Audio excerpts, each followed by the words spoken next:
Hello दोस्तों, नमस्कार। स्वागत है आपका हमारे YouTube channel M K job 02 पर। जैसा कि आप पता है कि हम आपके लिए जनजाति टॉपिक करवा रहे हैं, जिसका पार्ट फर्स्ट हमने डाल दिया है। आज हम पार्ट सेकंड करवाते हैं और सारी डिटेल से करवाएंगे।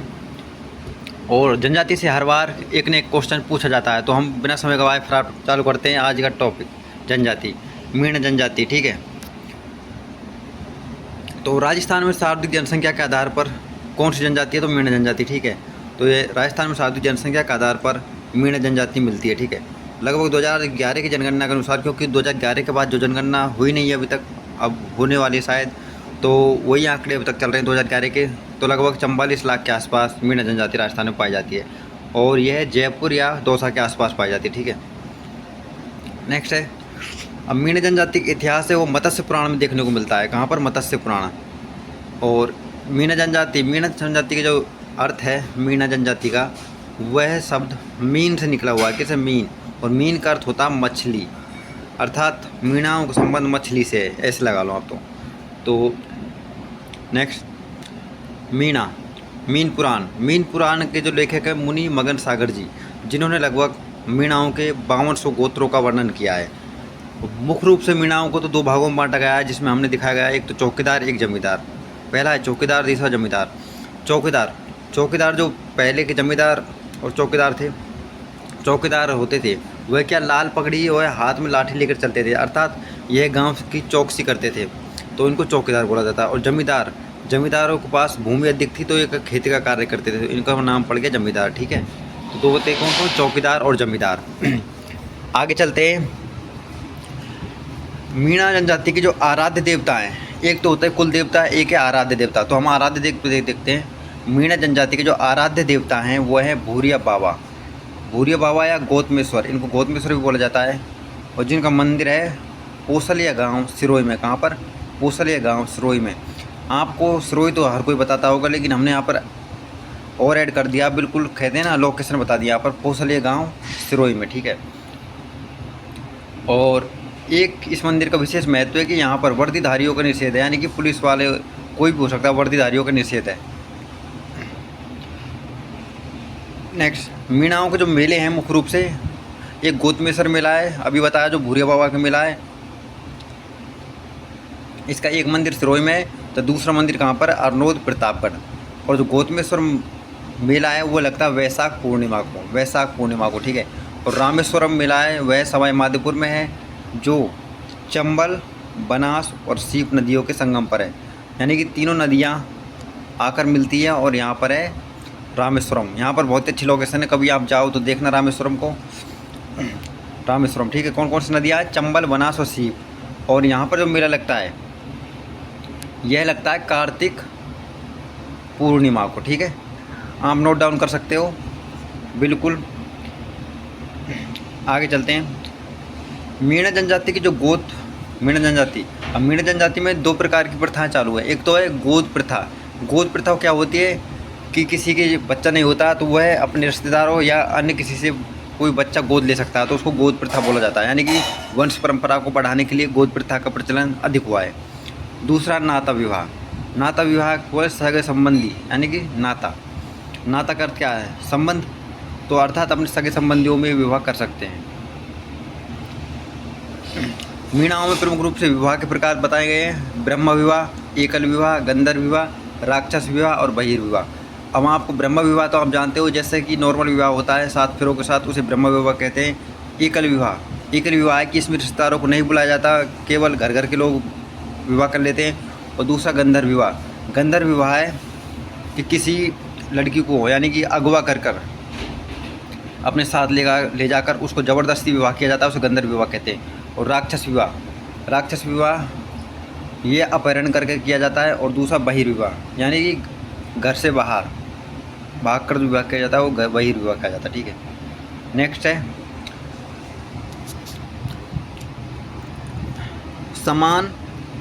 समान गोद प्रथा, यानी कि निषेध। इसमें क्या है? मतलब मीणा जनजाति में ऐसे जैसे गोद तो नहीं होते, जैसे किसी का एक गोत होता है तो वो उसमें विवाह नहीं कर सकते। अधिकतर सब समाजों में ऐसा ही है कि एक गोत के विवाह नहीं हो सकते, तो मीणाओं में क्या समान गोत विवाह निषेध है। ठीक है, मीणाओं में विवाह विच्छेद जिसको तलाक बोला जाता है, उसको क्या बोला जाता है? यहाँ पर छेड़ा फाड़ना। देसी वैसे हम देसी भाषा में बोलते हैं तलाक, तो उसको या डिवोर्स। तो मीण जनजाति में इस प्रथा को छेड़ा फाड़ना प्रथा कहा जाता है, छेड़ा फाड़ना, ठीक है। चलते हैं नेक्स्ट की ओर। मीण जनजाति में जब किसी की मृत्यु हो जाती है तो उसके 12वें दिन, जिसको 12वां बोला जाता है, उसको क्या है, मीण जनजाति में मोसर बोला जाता है। क्या? मोसर। बहुत ही इंपॉर्टेंट जनजाति का टॉपिक है, इसमें से हर बार क्वेश्चन पूछा जाता है, आप किसी भी कॉम्पिटिटिव एग्जाम को उठाकर देख लो चाहे तो। हाँ, मोसर क्या है?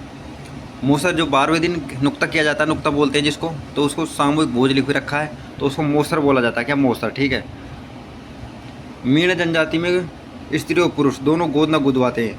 आपने देखा होगा आजकल मेलों में जो मशीन से यहाँ पर हाथों पैर कुछ लिखवाते हैं, कोई ओम कोई शिव कुछ भी लिखवाते हैं, तो उसको क्या गोद न प्रथा कहला जाता है, ठीक है। उसके बाद देखते हैं नेक्स्ट। मीण जनजाति में आटा साटा प्रथा प्रचलित है। आटा साटा विवाह। अब आपको आटा साटा प्रथा पता होगा, नहीं पता तो देखो आटा साटा क्या है। जैसे एक रिश्तेदार के लड़की है, दूसरे के भी लड़की है, ठीक है, और उनके भी एक लड़का है, इनके भी एक लड़का है, तो क्या इन जो एक तरफ के दोनों बहन भाई है उनको एक तरफ विवाह कर दिया जाता है और दूसरी तरफ के उनको दूसरी तरफ। जैसे इधर को बहन भाई है, इधर को बहन भाई है, तो इसकी बहन को इस लड़के को दिया जाता है और इसकी बहन को इस लड़के को। तो ये क्या? आटा साटा प्रथा, ठीक है। इस प्रकार मतलब बोलते हैं ना अलदा बल्दी, देसी भाषा में अलदा बल्दी ये आटा साटा प्रथा, ठीक है। नेक्स्ट है दूल्हे को क्या बोला जाता है? लाडा, और दुल्हन को लाडी, ठीक है। अब कुछ मुख्य वो शब्दावली देख लेते हैं हम। जैसे हम भील जनजाति में देखी थी। पटेल क्या है? पंचायत का मुखिया पटेल कहलाता है। क्या? पंचायत का जो मुखिया होता है मीण जनजाति में पटेल कहलाता है। 84 मीण जनजाति की जो सबसे बड़ी पंचायत है वो 84 पंचायत कहलाती है, ठीक है। लांगुरे क्या है? केला देवी के जो भजन होते हैं, नृत्य होते हैं, उसको लांगुरे बोला जाता है। गोटन सहेलियों का समूह, यानी कि मीण जनजाति में जो सहेलियाँ होती हैं, मतलब लड़कियाँ होती हैं, उनका जो समूह होता है उसको गोटन कहता है, गोटन। किकमारी क्या है? किकमारी एक शब्द है, ये क्या है?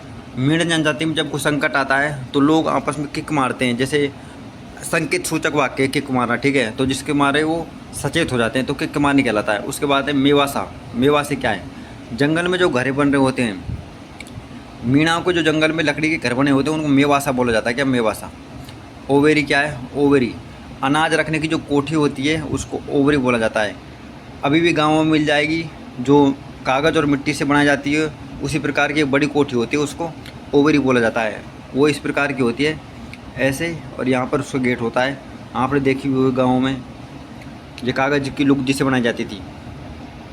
नेक्स्ट है ढांचा। ढांचा क्या है? मीणाओं के जो गीतों के समूह है उसको ढांचा बोला जाता है। और एक ढांचा वो भी है जिस बोते हैं जो खेतों में, वो ढांचा वाला होता है, ठीक है। ये क्या है? मीणाओं के गीतों के जो समूह है उसको ढांचा बोला जाता है। अब मीण जनजाति के जो आराध्य देवता हैं वो कौन है? बुझ देवता। मीण जनजाति के जो आराध्य देवता हैं वह बुझ देवता हैं। उसके बाद मीणाओं के जो कुल देवी है वह अम्बा माता। कौन सी? अम्बा माता, ठीक है, आपको ध्यान रखना है, अम्बा माता। नेक्स्ट है मीण जनजाति में जो 3 प्रकार की कृषि प्रचलित है। एक है छोटी बट, एक है हार्डी बट, एक है हासिल बट। तीनों में आप वो डिफरेंस कर सकते हो, छोटी बट, हार्डी बट और हासिल बट। अब छोटी बट क्या? छोटी कर तो छोटा, यानी कि जिसके पास छोटा खेत है, यानी कि इस व्यवस्था में मालिक केवल भूमि देता है। अगर किसी व्यक्ति के पास भूमि है तो वह किसी किसान को केवल भूमि ही देगा, बाकी जो कुछ भी उसमें पैदा करेगा, बीज खाद डालेगा, वह स्वयं को डालना पड़ेगा। इसमें क्या हो, उसको छोटी बट बोला जाता है। हार्डी बट क्या है? हार्डी में राजस्व भी देता है, यानी कि जो खर्चा आता है बीज का या कुछ का, जुताई का, तो उसमें क्या उसको मालिक देता है, वहन करता है, ठीक है। और हासिल बट, इस व्यवस्था में भूस्वामी केवल राजस्व भी देता है तथा 1/3 भाग उपज लेता है। यानी कि हासिल बट में, इस व्यवस्था में भूस्वामी केवल राजस्व भी देता है। राजस्व यानी कि जो खर्चा आता है उसको देता है तथा उसका 1/3 भाग 1/3 भाग लेता है। किससे? जो पैदा करने वाला किसान होता है उससे, ठीक है। हमारी मीण जनजाति कंप्लीट होती है। उसके बाद हम देखते हैं सांसी जनजाति। अब ये छोटी छोटी जातियाँ बची हैं जिनको हम फटाफट कर लेते हैं। सांसी जनजाति। सांसी जनजाति के संबंध सांसमल व्यक्ति से माना जाता है। ऐसा माना जाता है कि सांसमल व्यक्ति था, उसी के उपज के आधार पर सांसी जनजाति उत्पन्न हुई, ठीक है। तो सांसी जनजाति प्रमुख रूप से इसका राजस्थान में क्षेत्र है भरतपुर, यहाँ भी लिख के रखा है भरतपुर, अजमेर और बीकानेर। यह राजस्थान में कहाँ पर है? भरतपुर, अजमेर और बीकानेर के आसपास क्षेत्रों में पाई जाती है। उसके बाद सांसी जनजाति की 2 शाखाएं होती है, यानी कि सांसी जनजाति को 2 भागों में बांटा गया है। एक तो है बीजा और एक माला। यहाँ पर दिखाया गया है कि बीजा और माला, सांसी जनजाति 2 भागों में, एक बीजा एक माला। 2011 की जनगणना के अनुसार, कोई इंपॉर्टेंट नहीं है, 2011 की जनगणना के अनुसार ये पूछा ही नहीं जाएगा आपसे, इसको छोड़ सकता हूँ। तो हाँ, देखते हैं सांसी जनजाति जो खानाबदोश है। खानाबदोश का अर्थ है कि यह एक स्थान से दूसरे स्थान पर घूमने और अपना भरण पोषण करती है, ठीक है। और प्रमुख कार्य क्या है इनका? शराब बेचना है। कुल देवता देखते हैं, भाखर बाबजी। जो सांसी जनजाति है इनका प्रमुख कुल देवता भाखर बाबजी है, ठीक है। जैसे मीण जनजातियों का कौन सा? गौतमेश्वर भूरिया बाबा था, इनका कौन सा है? भाखर बाबजी। और इसका जो प्याला पीते हैं ना यहाँ, तो उसको पिकरे का भी झूठ नहीं बोलते थे। नेक्स्ट, और सांसी जनजाति का जो मुख्य होता है हरिजन बोला, हरिजन होता है। कौन? हरिजन। हरिजन को आप देसी वो गाँवों में देखते हैं, जो झाड़ने वाले आते हैं ना घरों में, तो उनको हरिजन बोला जाता है और इनका मुखिया होता है सांसी जनजाति का, ठीक है। उसके बाद यह नारियल की ग्रीस के गोले में लेन देन संबंध तय करते हैं। अब मैं आपको बता दूं, जैसे सांसी जनजाति में शादी के लिए कोई प्रस्ताव भेजा जाता है तो क्या करते हैं, दोनों पार्टियाँ, यानी कि एक लड़का वाला एक लड़की वाली, दोनों के हाथों में नारियल होता है और ये क्या आपस में नारियलों को अदला बदली करते हैं। तो उसके आधार पर क्या इनका संबंध पक्का हो जाता है। इसको नारियल प्रथा बोली जाता है, ठीक है, कहीं कहीं। इसके बाद जो सांसी जनजाति है इसमें मंडप नहीं लगाया जाता, बल्कि इसमें क्या कहा, विवाह के समय एक खंभा होता है जिस पर नारियल टांग दिया जाता है और उसी के चारों ओर ये फेरे लेते हैं, ठीक है। तो इनमें मंडप प्रथा का प्रचलन नहीं है, यहाँ लिखा हुआ है। इनके विवाह में मंडप नहीं होते, बल्कि ये एक लकड़ी को गाड़ कर इसके चारों ओर फेरे लेते, ठीक है। और सबसे मोस्ट इम्पोर्टेंट है कुकड़ी प्रथा, कि सांसी जनजाति में कुकड़ी प्रथा होती है। इसमें पता लगाया जाता है कि विवाह परीक्षा, यानी कि लड़की की इसमें चरित्र की परीक्षा ली जाती है। उसके बाद सांसी जनजाति में विधवा प्रथा निषेध है, ठीक है। अब जो सांसी जनजाति है उसमें क्या विधवा प्रथा, विधवा विवाह होता है, विधवा विवाह उसका निषेध है, यानी कि इसमें अगर किसी का पति मर जाता है तो उसकी दोबारा शादी नहीं करी जाती सांसी जनजाति में, ठीक है। सांसी जनजाति का जो प्रमुख भोजन है वह क्या? लोमड़ी व सांड का मांस। लोमड़ी व सांड को बैल भी बोलते हैं, बैल का मांस, ठीक है। आजकल तो सरकार ने बैन कर रखा है, मतलब ये केवल नाम मात्र का है, तो आप देख सकते हैं, पूछा नहीं जाएगा ये। सांसी जनजाति की जो कुल देवी वो है सिकोदरी माता। कौन सी? सिकोदरी माता। और मीण जनजाति कौन सी थी? अम्बा माता। ध्यान रखना आपको, अम्बा माता मीण जनजाति की थी तथा सिकोदरी माता सांसी जनजाति की।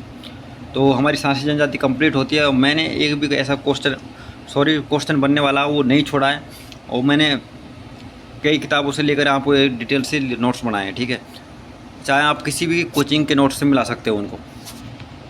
उसके बाद है डामोर जनजाति। मीणा हो गई हमारी, सांसी हो गई, भील हो गई, अब है डामोर जनजाति, ठीक है। डामोर से डे से पता लगा सकते हो आप, डे मतलब डामोर। और डामोर कहाँ पर है? डूंगरपुर के आसपास। डूंगरपुर में निवास के साथ ही बांसवाड़ा और उदयपुर में कुछ है। अब डूंगरपुर में भी जगह एक सीमलवाड़ा पंचायत। कहाँ पर? सीमलवाड़ा पंचायत में। इस क्षेत्र को क्या है? डामरीय क्षेत्र बोला जाता है।